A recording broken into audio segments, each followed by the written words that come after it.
కేసీఆర్ కు లేక పార్టీపై కీలక వ్యాఖ్యల తర్వాత ఎమ్మెల్సీ కవిత ఆమె నివాసంలో జాగృతి నేతలతో భేటీ కావడం రాజకీయ ప్రాధాన్యత సంతరించుకుంది.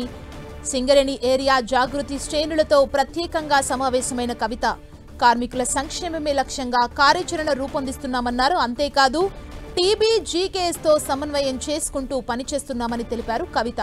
బహుజనులు యువతకు ప్రాధాన్యత కల్పిస్తామన్నారు. ఈ సందర్భంగా సింగరేణి 11 ఏరియాలకు కోఆర్డినేటర్స్ నియమించారు కవిత.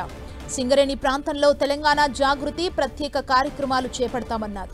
కేసీఆర్ నాయకత్వంలో ఇండిపెండెంట్ ఉద్యోగాలను పునరుద్ధరించి సింగరేణిని రక్షించుకున్నామన్నారు కవిత. అయితే ఇలాంటి సంస్థను కాంగ్రెస్ ప్రభుత్వం తమ అవినీతితో అంతం చేయాలని చూస్తుందని ఆమె ఆరోపించారు. సీఎం రేవంత్ రెడ్డి ప్రధాని మోదీ కోసం పనిచేస్తున్నారని, అందుకే కార్మికుల ప్రయోజనాలు దెబ్బతీసే లేబర్ కోడ్ గురించి సీఎం ఒక్క మాట కూడా మాట్లాడటం లేదని ఆరోపించారు.